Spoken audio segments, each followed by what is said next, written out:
Welcome to the warriors of English. This is Pankaj Ojha. दोस्तों आ गया हूँ लेकर वॉरियर्स ड्रिल 50 लेकर, और इसमें अगेन कराएंगे कुछ मोस्ट इंपॉर्टेंट क्वेश्चंस जो एलटी के लिए, टीजीटी के लिए आपके लिए महत्वपूर्ण होंगे। और आज चूँकि ये 50th वॉरियर्स ड्रिल है, इसके बाद हम कुछ नया शुरू करेंगे जो कि एलटी के लिए बहुत महत्वपूर्ण होने जा रहा है। आइए शुरू करते हैं आज के क्वेश्चंस और आंसर्स का सिलसिला without wasting your precious time. Let's take question number 1।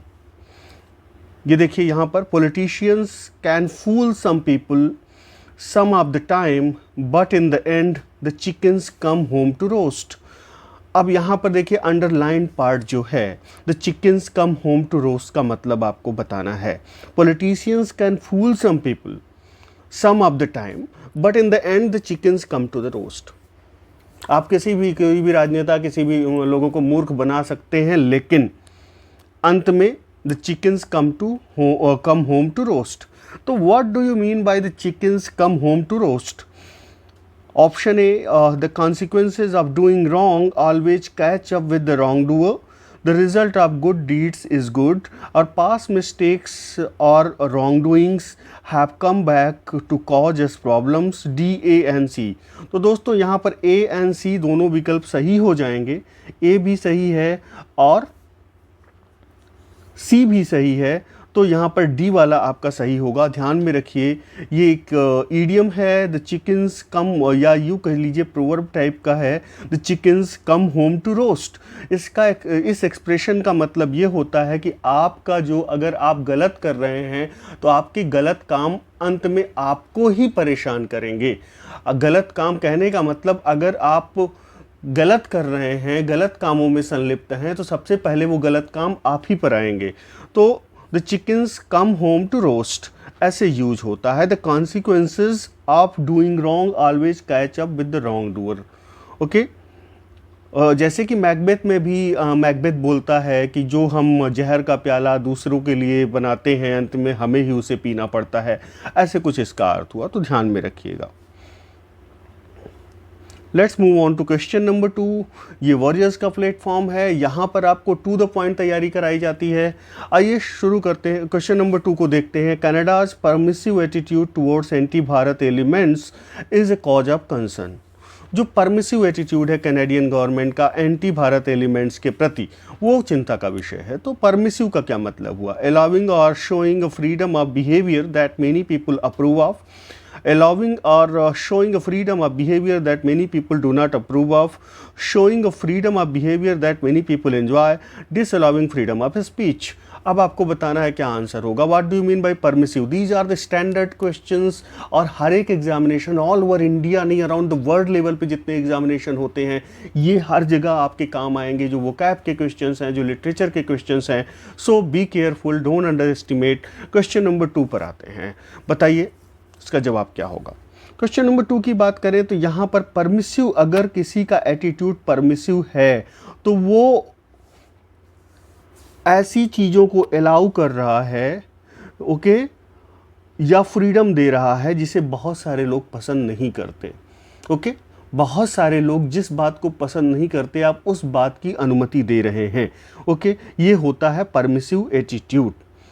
तो कहने का मतलब, जो बहुत सारे लोगों को पसंद ना हो उस चीज़ को आज्ञा दे देना या उस चीज़ की फ्रीडम दे देना, दैट इज़ परमिसिव। यहाँ पर बी आंसर सही हो जाएगा। Pakistan keeps on flinging wild allegations on India. यहाँ पर एक वर्ड आया है जिसे मैं अंडरलाइन कर देता हूँ, फ्लिंगिंग।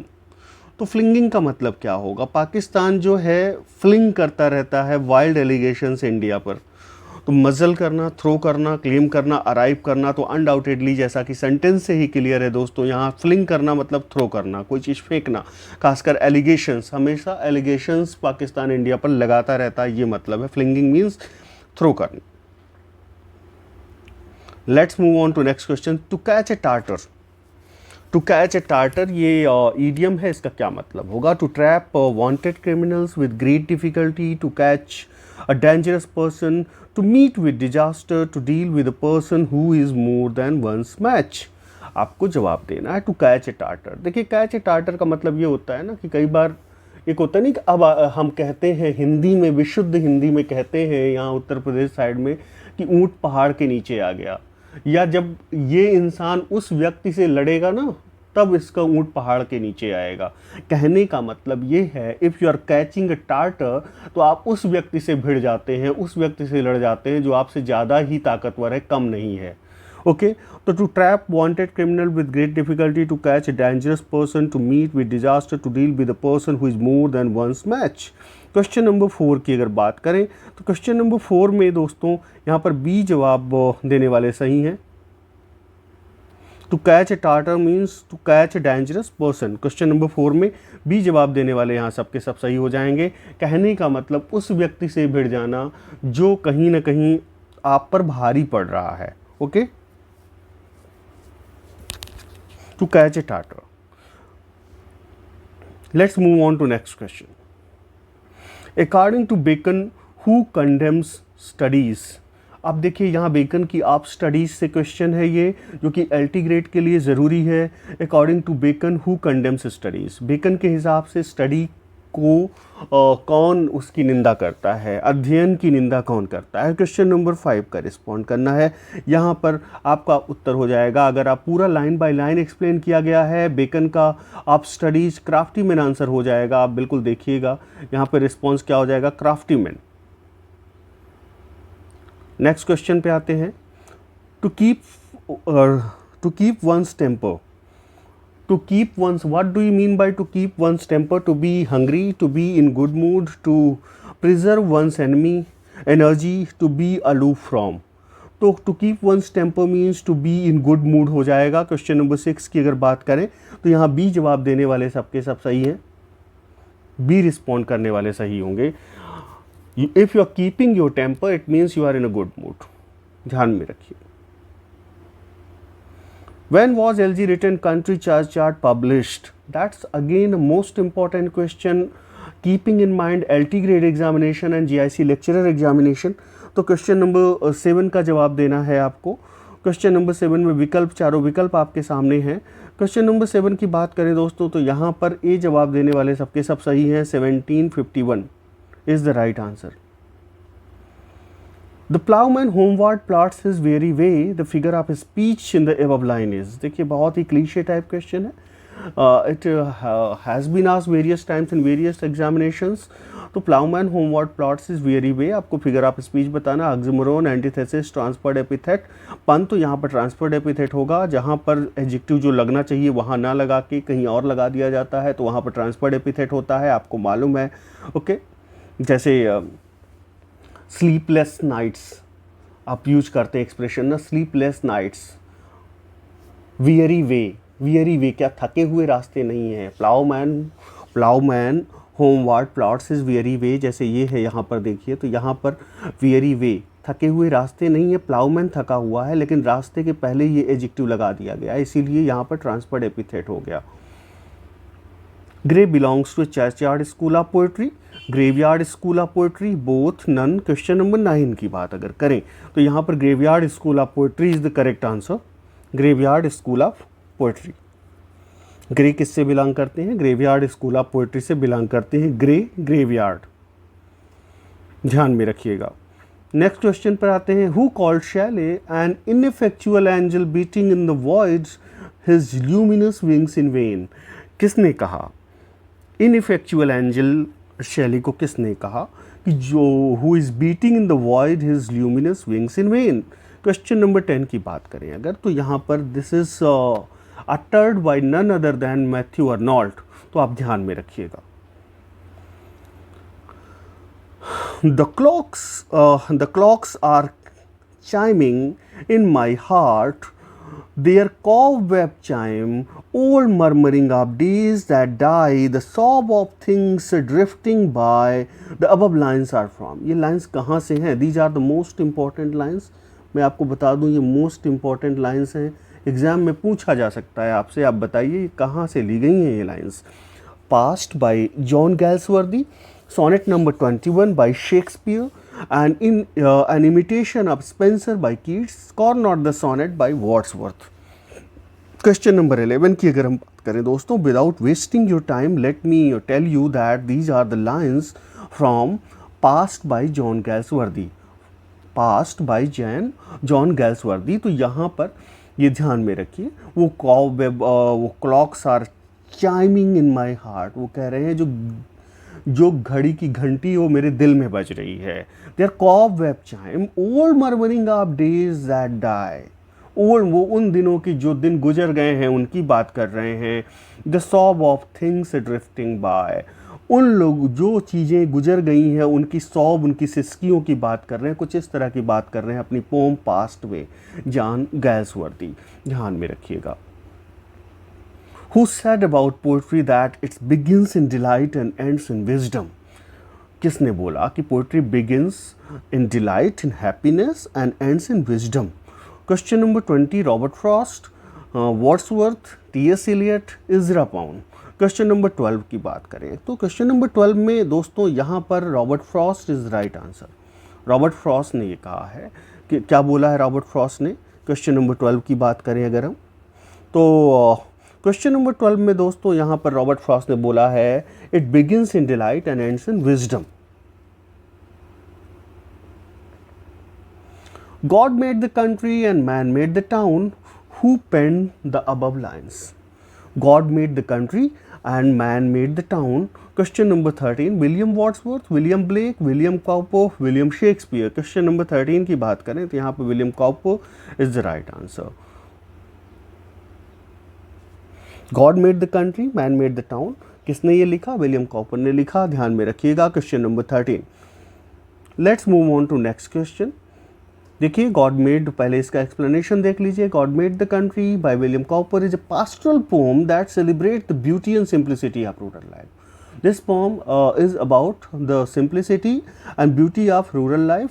The poem is composed of 6 stanzas, each with 4 lines of iambic pentameter. In which sonnet of Milton is there a reference to the biblical parable of talents? देखिए बिबिलिकल, एक तरफ मिल्टन कहते हैं मेरे पास टैलेंट है और मेरे मालिक ने मुझे टैलेंट दिया है और उस टैलेंट को मैं यूज नहीं कर पा रहा हूँ, जब मैं उसके पास जाऊँगा तो ही विल चाइड मी, वो मुझे फटकारेगा, डांटेगा। और बाइबल में भी कुछ ऐसी स्टोरी आती है, एक रिच मैन होता है, अपने 3 लोगों को वो क्या देता है? टैलेंट्स देता है। टैलेंट्स का मतलब वहाँ रुपए से है, ओके, पैसे से, मनी से है। टैलेंट देता है, एक को 10 टैलेंट देता है, एक को 3 टैलेंट देता है, एक को 1 टैलेंट देता है। तो शुरू के 2 वाले तो अपने टैलेंट को यूटिलाइज करते हैं, लेकिन तीसरा वाला उसको यूटिलाइज नहीं करता। तो तीसरा वाला जब जाता है अपने मालिक के पास तो उसको मालिक कहता है कि नहीं, इसको मृत्युदंड दिया जाए।